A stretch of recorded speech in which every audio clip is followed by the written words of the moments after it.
Mbote papa journaliste.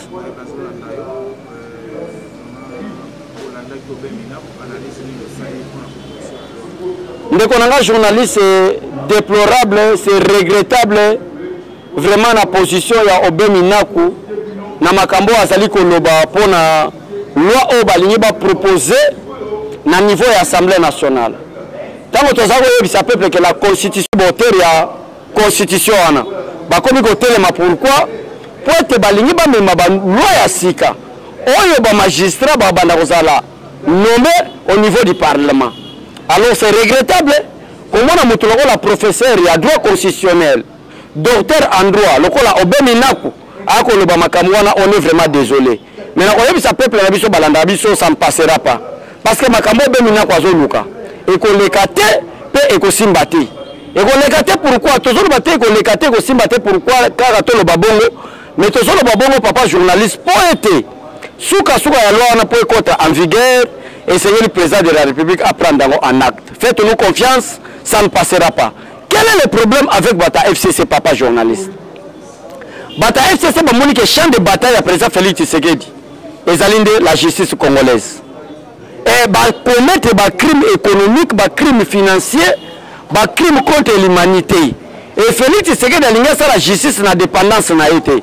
Mais la justice est réellement indépendante pour ça la musala. Ndé yangwana ozomona bango.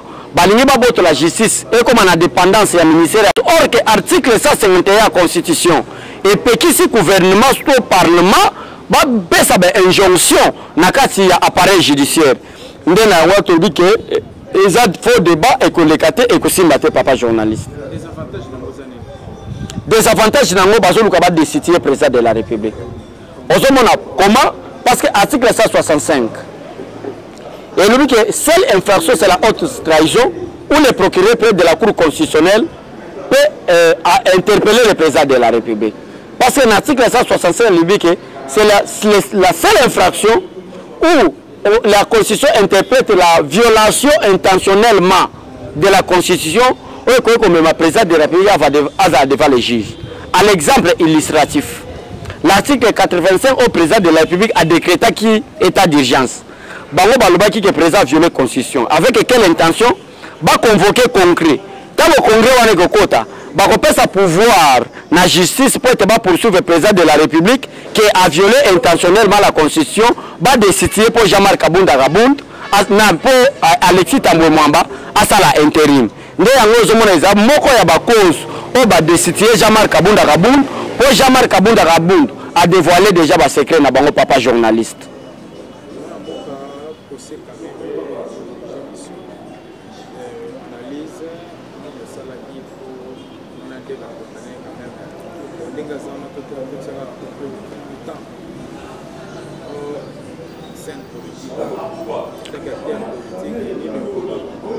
Eza Félix Tshisekedi était mutu Vital Kamerhe. Ezali IDPCT kangi Kamerhe. Mais Vital Kamerhe akangami na muyibi na emoko. Mbongo ya bana batiaki po ete bana balia. Batonga ba maison préfabriquée. Batonga ba maison pona ba militaire. Oyebi ke Kabila atik azupu albi ke programme ezala gouvernement.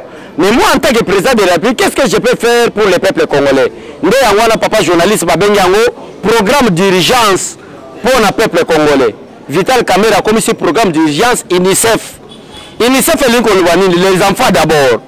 Alors quand on a malin, azumbo kombo bana nepo Kamerhe bota bana belé, ba Irene Kamerhe bazé belé, mais azu bana ne bombi bango po ayeba ki makambo ko ça les a escroquerie politique.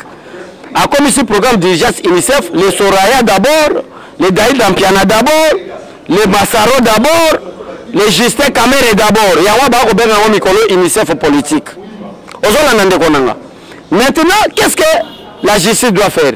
Arrêter Moutoua comme ce programme d'urgence et intérêt à peuple congolais. UNICEF, dès moi la caméra qui est boloko. Caméra na boloko qu'on les a jeté. Et ça, makambo ya sali, yangwana ba minier na boloko pour être bakangaye. Ah, ba politique, faites attention à Mouibi. Botika koyiba yoro ya bana. Caméra comme exemple, il y a état de droit. Oyibi bakangio. Félix Tshisekedi azalaki clair avant même comme président de la République. Vidéo wana esali succès na ba réseaux sociaux. Kolobate atako totanga kana yo. Mais oyibi mbongo ya l'état okende boloko. où est le problème de Konanga? Mais par contre, nous sommes des journalistes. Il faut que nous soyons communicateurs à INC. Nous, à l'IDPS, on ne défend pas un individu. Mais à l'IDPS, on défend un système. Le système, on fait le il y a justice et au-dessus de tout le monde. Il y a un système qui doit défendre. Mais faites attention à la communicateur à INC. Yo, na moment oyo, Masaro, Azao Kabwa Mapango, communicateur à INC Mokote, Azao le Pango à Kenda Nango. Na moment oyo, caméra Azao Kabola Mongo, communicateur à INC te bapesa ata $100. Ezaleka ba Soraya Mpiana, ezaleka ba Daïda Mpiana, ezaleka ba Masaro. Mais yo bako koso na moi 10 000 francs. Ozoleka na télévision ko lobete Félix Tshisekedi Salima. Beke bana yo, so boza be discipliné to hôtel sabino c'est quoi la discipline? Hein? Voilà.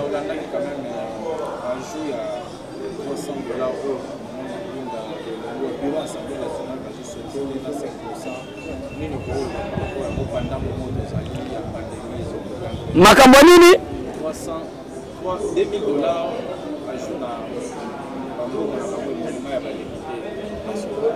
Wana il faut gagner la madame Janine Mabunda makambo ko sala ce n'est pas digne.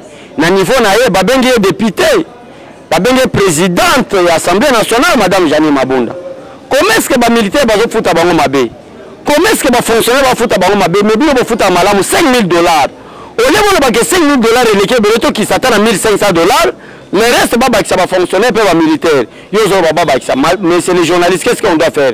Tu vas rejeter en bloc aussi maté parce que ça devient l'escroquerie politique ou le vol politique, monsieur.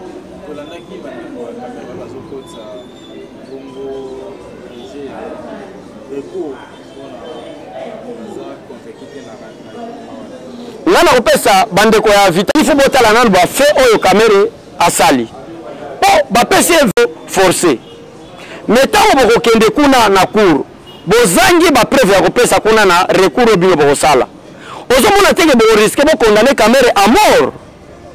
Le conseil na opesa bande ko INC botika ka 20 ans belete lokwa vient na biso caméra azana ya ba 65 plus 20 ans et on sala ba 80 quel cas à la vie à bimana ko continuer la politique na et plus 10 ans oyo à cause à la éligibilité peu à cause à la électorité et cause à la 90 à cause année à vie à continuer la politique na 90 ans ce n'est pas un problème mais elle besoin le bakebo que des recours besoin pousser que baba chez sous ça 10 ans ça 30 ans à que risque kufa na boloko botika 20 ans belete à ça 20 ans ceux qui abimi à continuer musala nae.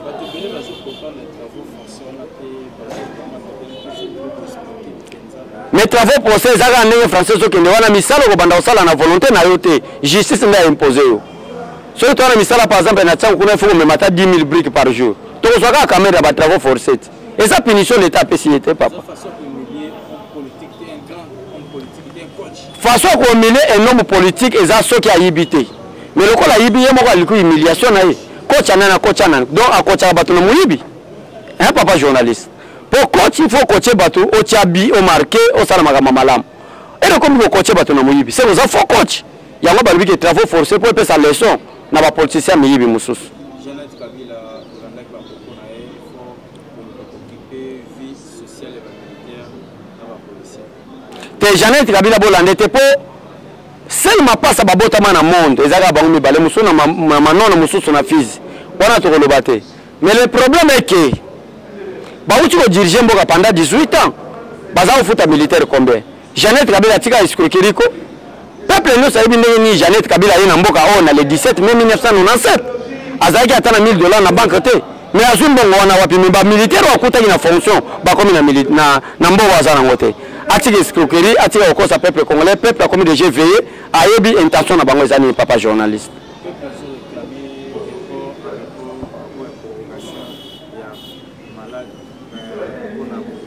Commune a chaque chose à son temps. Souka la pandémie kozala, bako déconfinement biso, to kota ba gombe to sala misala na bango. Mais peut-être après le 30 juin peut-être toujours zala na déconfinement, na zo biso ma kamba solo. Après le 30 juin, peut-être to zala na déconfinement. Faites confiance au président de la République.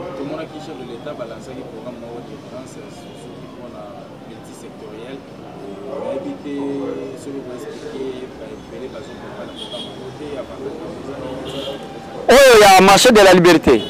Et ça, le projet Moura Mounene, oyo marché wana ekobanda koformaka samedi ozoyeba nano avana koma na papa journaliste na moment ya confinement oyo président de la république awuti kofinancer daipen place basoso ekobanda kobotama na moment ya confinement peuple azolela Félix Tshisekedi asala musala ba militaire formation esili en Égypte plus de 10 000 hommes au formation esili na centre américain aux en Égypte na moment ya confinement au Félix Tshisekedi asala travailler silencieusement plus de 3 000 tonnes ya riz ils ont déjà produit na niveau ya Kimpese il faut ya donc elingo lobani marché wana produit ezanini ezali ko tia marché public c'est-à-dire quoi biloko l'état a ko produire batia na service à peuple congolais pour na côté ya ba privé que prix oyo l'état congolais abanda ko pesa yango wana ko zala exécuter ye mo abandi ko enseigner par exemple atie ba prix na biloko ya zo produire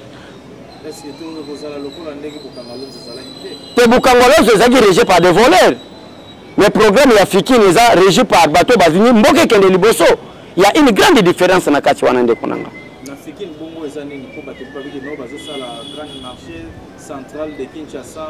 Le grand marché aussi à la place Ezali. Marché Liberté aussi à la place Ezali. Mais on a balingi batia on a service à peuple congolais. Et qu'on banda fongo makaka samedi. Ba bien on sur l'état ozo banda ko produire.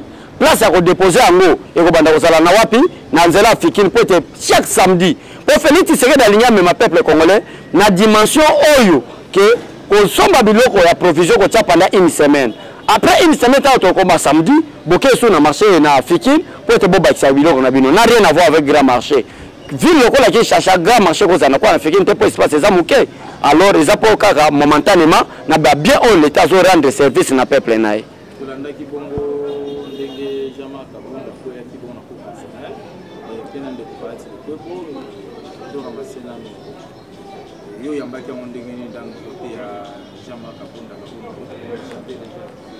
oui, Cour constitutionnelle doit faire beaucoup attention parce que quand bango moko tanga bakuta na président de la République na makambo etali bongo invalidation ya ba député ba série ba invalidaki ba safu quand bango moko ba député ba juge ya cour balobaki ke ezana chambre moko kuna itraiteka ba recours chambre wana esengeli efongwama po te batete recours ya Jean-Marc Kabunda azonga na musala na ye parce que mutu azalaki auteur ya pétition pour destituer Jean-Marc Kabunda azana ba poursuite judiciaire pour faux en écriture et en usage.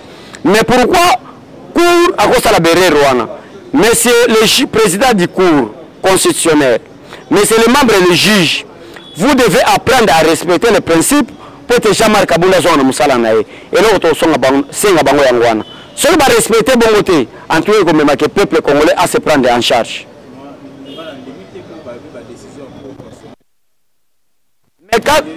Mais na koya bisoke ba invalidaki Martin Fayulu au détriment de Félix Tshisekedi passe ba invalidaki Martin Fayulu pour na Félix Tshisekedi mais Martin Fayulu a prouvé que ba preuve te Félix Tshisekedi a gina ba preuve que ya alongaki mais exemple à prendre eza oyo cour a invalidaki pe ba député musu bazongaki po ba membre ya cour bango moko balobaki ete eza na chambre moko ba traiter ba recours kala na kati ya cour constitutionnelle nde yango to bike chambre wana ba traiter pe recours ya Jean-Marc Kabunda. Bapesa ye raison na ye madame Nene Nkulu azali mabe parce que akendaki kotika Nene Nkulu azali répertorié na liste ya ba député FDC a oyo bati za président quel jour a créé pe parti politique na kombi plutôt plateforme na ye botika comédie bozongisela bati lukwebo majorité ya ba député na ye. Oui, tout le monde bino déjà presque remis aux autres cas déjà 2 ou 4 jours pour éviter ma campagne les a résolus. Mais politique les Inda vu intention ya Obeminaku vu la destitution de Jean-Marc Kabunda qui a violé les principes constitutionnels vu tout ce qui se passe qui s'est passé dans la République démocratique du Congo et Sengeli IDPS a côté non pas pour sa position na ye nde ba rené zo seulement par rapport à la position IDPS et ko yinda nde konanga. Peut-être on a fait en semaine où on a fait un résultat final. Merci na yo, merci na National Nixon, merci na bato balanda source info, nani chaîne na bino et le makambo ya solo. Botika malamu nzamba pambola bino. Merci beaucoup. Mbote ndeko papi. Nekanga na lobaka IDPS aux affaires, nous n'avons plus droit à l'erreur. Voilà pourquoi tout ça maël épée ma candidat force nabiso pour na koyeba ko soutenir Oazali institution à l'État pe likolo ya kokambamboka conformément na vision à les peuples d'abord. Oyo papa Kondo Etienne Tshisekedi atikela biso azali patriarche monene. Merci na baino so bakoyi kozwa libaku ya kolandanga na nzela ya RDC Source Info oyo ezali moko ya ba chaîne na kati ya parti oyo lobaka bosembo pe solo bobenganga na plus 243 82 24 46 445. Mwana mboka kolanda te proposition ya loi ya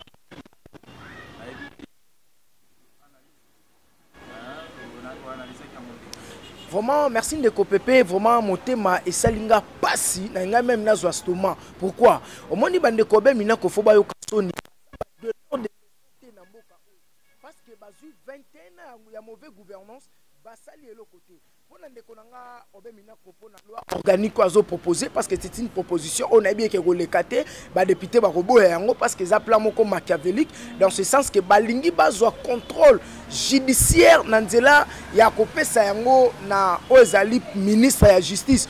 Or constitution lo baye que dans son article 151 le pouvoir judiciaire est indépendant. Bakoyi ko sala pouvoir judiciaire est comme dépendant tendenge plan machiavélique obe mina kwa zoya nango. Omoni de kobe mina ko nzamba limbisa yo parce que nazo regretter pour que nini omoni mabe ya kosala ka toujours mabe ya kolukaka kozala sima buzoba tala lelo boza rattrapé par le passé na bino yango moni boni bozo banga kozala justifié par la justice au ndeko Félix alobaki même si aux amona mainanga même si aux ndeko ya famille nanga justice ekozala neutre pe transparent o ekozana ba injonction te o be mina kozoluka ezali kopesa justice ba injonction. Or justice so komi na ba injonction etikali susu o justice o Bible betela CTT parce que Bible loba seule la justice élève une nation conformément il y a neutralité nango pe ya indépendance nango yango na obenga obe mina ko betaki toloza magistrat o mwana magistrat que ne ko revoir article 51 tanga kino na article 150 il y a article 150 de la constitution on peut comprendre boni pouvoir judiciaire et indépendant o ezo senga pas même cause à injonction conformément na mutu o aso le la sali mabe et ko senga ba tiai maboko pour à se justifier et le ko sala eza ko banga le passé na bino pe ko banga état de droit au facha constitue à kotisi na nzela ya signaux fort ya justice o ezali qui élève une nation. Oh, bon état islamique, boni nous sommes à l'état de droit. Boni Fati a pour changer Congo. Boni aza côté sa bolingo à congolais. Tozana posa ba homme fort na mboka oyo, mais tozana posa ba institution fort. Au moins une proposition machiavélique oyo zanango,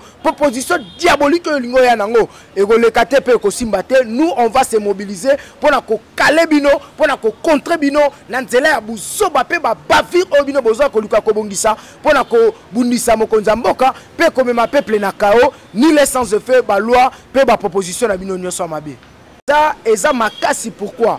Omoni ndenge bango moko ngana zo kapasi parce que constitution na ezala promulguée na 2001 et pas ya ndeko Joseph Kabila oye obemina kwa salaki membre ya PPRD o bango moko basalelaki il faut obemina kwa yo kasoni parce que salaki ancien président de l'Assemblée nationale loi nino ya proposé kito loi nino ya tiki o lelo aider assemblée éticalité justice faut la indépendant conformément la constitution de la République qui stipule dans son article 154 que la justice n'aura pas de désinjonction tant ozolo baye que là ba magistrat a comme analyse sur likolo ya ba procureur a comme ko siéger na ba conseil na ba conseil d'état au mona te que commis déjà eloko moko ya mabe eloko zo sala bango ezali baza ko banga justice oyo mokonza mboka facha azo akotisi pour ekofouiller le passé calmement pour baza na passé moko mabe obemina ko na fayo kasoni loi oyo zo tala ba enseignant est-ce que y a lekisa yango salaire augmentation salaire à enseignant ya bundela ngo pole boni bona so bundela ka eloko zo batela bango pour que bango ba lokola bazo kanza baza soi-disant majoritaire ndenge na baka baza minorité pour biso toza populaire. La souveraineté de l'État appartient au peuple. Ce n'est pas à vous de proposer des lois, c'est la population qui va vous proposer des lois et bino boke ko bundela ngo pour le cas tant yo obemina ko zo courage wana o eza courage machiavélique yeba ke eloko ane ko simbate biso to ko se mobiliser to ko s'aligner derrière la logique à chef de l'État justice ko za la net indépendant ainsi que transparent. totikalaka na Assemblée nationale wana olandaki mpe bongo Jeannette Kabila. Merci. Oyo asilaki bongo senga na l'État to na Assemblée to na baministre bayeba bongo kokipe vie ya bapolisier na bamilitaire. Nini okoki koloba? Ndeko Jeannette Kabila nzamba alimbisa yo parce que moni nazo regretté pour le lobo libo comme va donneur de leçons dans ce pays. Il a fallu d'abord commencer pendant 18 ans et 21 3 ans à papa na yo soi-disant au ayaka libérateur mais yenda meme la biso malheur nazo regretté ndeko Jeannette Kabila. Moi je pense que ozo ko accuser nde frère na yo Joseph Kabila oyo akokate ko bongisa vie à ba policier o ba senga ba 200 fois ana ba wenze ko bunda na population er nyonso o ba yebi ata rôle na bangote tango zo lebela makambo etali salaire pe vie à ba soda mais c'est erreur à Joseph Kabila le loto moni na nzela à volonté à mwana mboka Félix Tshisekedi aluki asale la bango ba maison préfabriquée ba maison moderne pour na koluka ko changer comment boni bato baza au service ya drapeau o baza au service ya mboka ba pesi ba vie na bango bazo vivre ba condition moko médiocre ba condition inadmissible na 21e siècle oyo moko mona kanko kolonenge botikango quand tchikutu ne parlons pas école ni ya malongo ezakiwana soki mona mboka Félix ayakate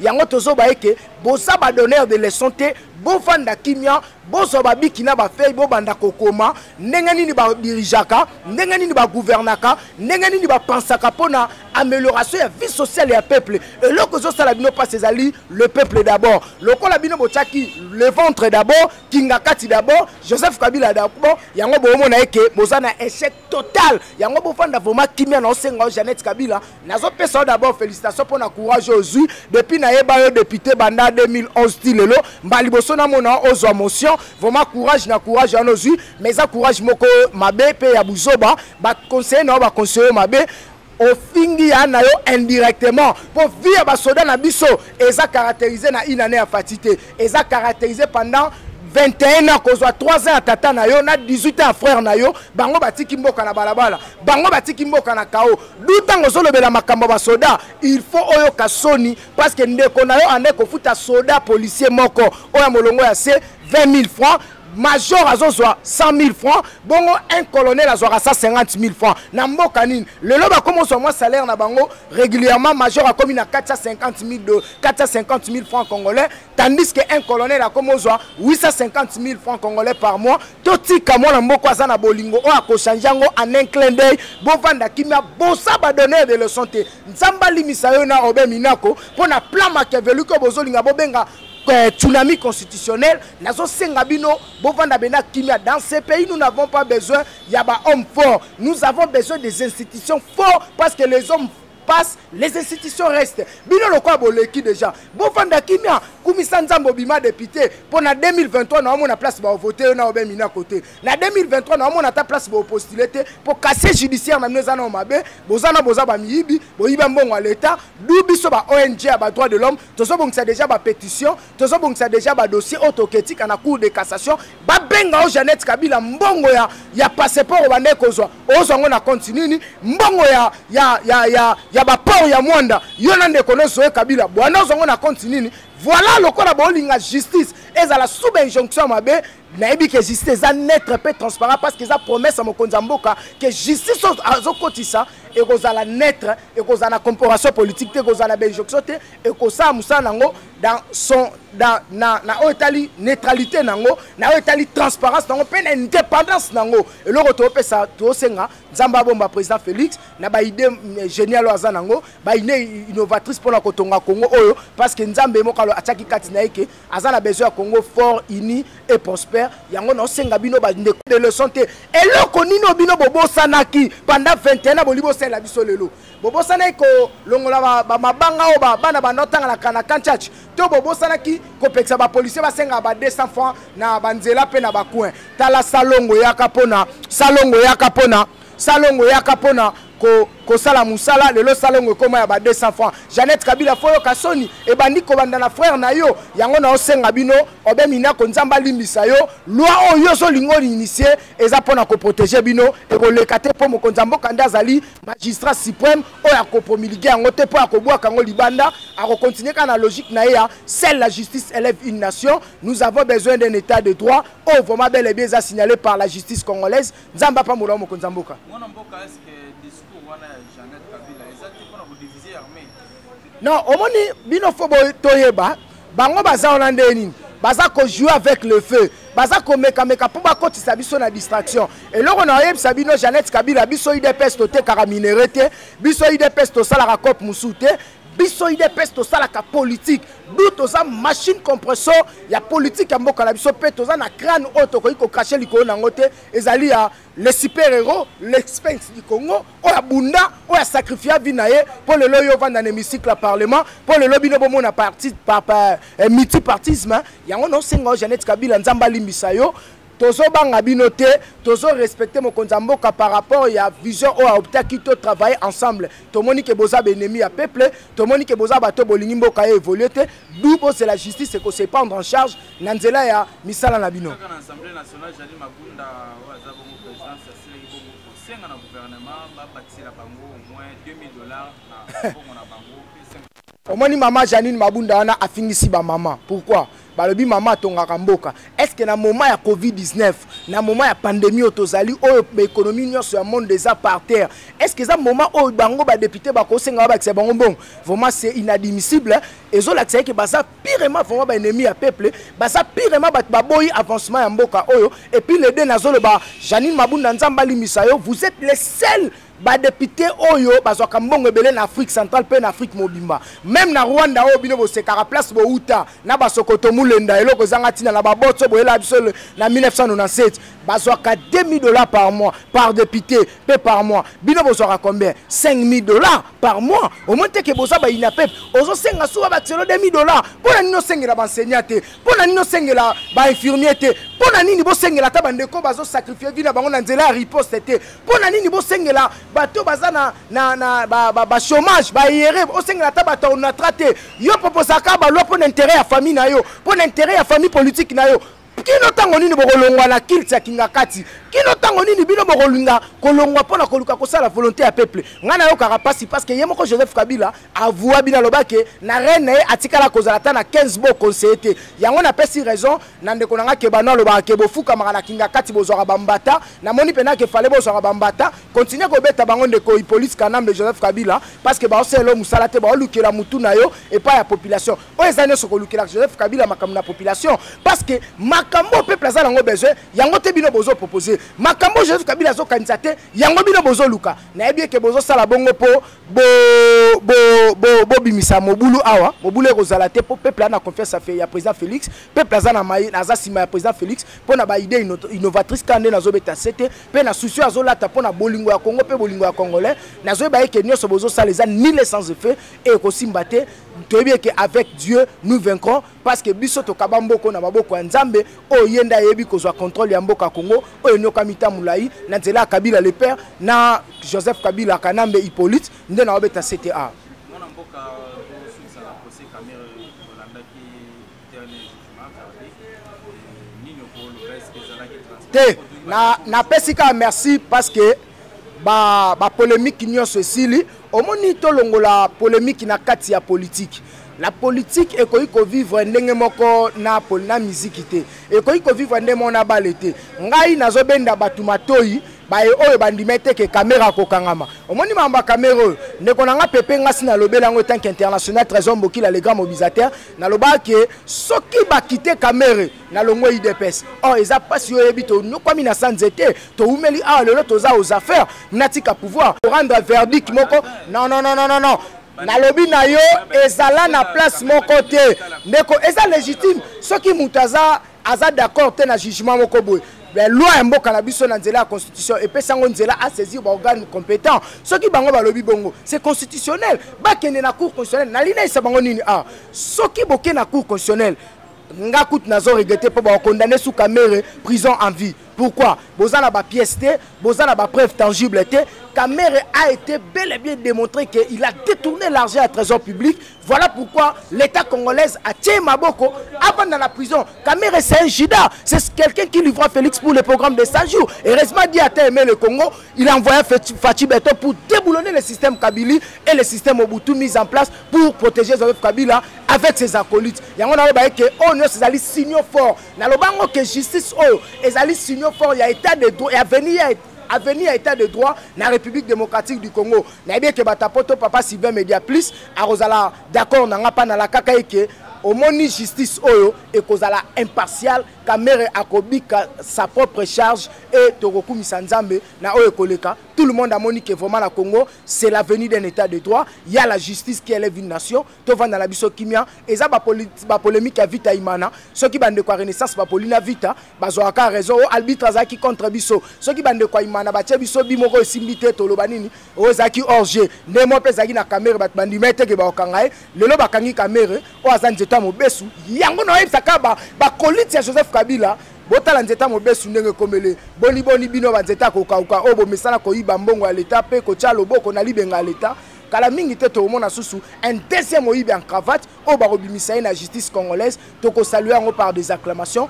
Merci mokondi pour na promesse dans état de droit pe ya justice so ezoto molankita e monani vraiment tikala kana logique yana banyanga la kata pe bandoki ya FCC bambrio te na balua moko machiavélique na ba proposition moko diabolique o ko aboutir mboka le côté seule la justice sera indépendante et neutre barosa musana indépendance na bango pe na neutralité na bango sans injonction pour temboka Congo échanger image nango o fingami pendant 21 ans pendant 32 ans à régime mobutiste au basangana na bakabiliste pour na koko isalingomba UDPS le UDPS a démontré bango de quoi aza école politique aza machine politique ya mboka op université munene ya politique ya mboka na biso o biso na stole kakala nzela nango pour etolobe la politique ya mboka na biso mwana mboka to kuna suka rappeler biso numéro de téléphone. Ouais, Benganga International Trésor Mbokila na plus 243 82 24 46 445. Benganga la plus 243 82 24 46 445. Na koyamba pe ba conseil pe ba reproche na ekosunganga poto bomisa musala na pesi mbote na réalisateur ya émission oyo ndeko pepe na libako pesinga vraiment merci beaucoup pour être na communiquer na Otali mboka nanga pe na Otali mokonzo nazo soutenir pe parti on a bundela pour que IDPS aux affaires nous n'avons plus droit à l'erreur mbote na papa Sylvain Média plus oza na Belgique mbote na maman Julie appelle la fondation appelle la peso merci mbote mingi na misala malamu ozo sala et nazo pesa mbote mingi na ndeko nanga Shadrack oyo azako soutenir na ba conseil pe mbote na pasteur Bokele Bokechu mbote na pasteur David mbote na les amis de Kabound équipe nationale mbote na premier vice-président de l'Assemblée nationale l'honorable Jean-Marc Kabound combattu mais jamais abattu merci pour tozongeli musa na ya parti to moni combien oza lisu likola ya lisu pour na parti na olinga kamingi pe obundela oyo pesa jeunesse na mobimba tikala kaka constant mbote na Augustin Kabuya ozali compagnon d'œuvre au pouvoir. Merci le seigneur Augustin Kabuya botika la kana logique ya Fachi to rechanger Congo oyo pe bat ba rolobela no boko koma na histoire mboka na biso nzambe apambola IDPS mobimba pe abatela biso elongo na ba ministre mbote na fumu sabata Daniel Musangu na CP Edi Lukuna. Merci beaucoup.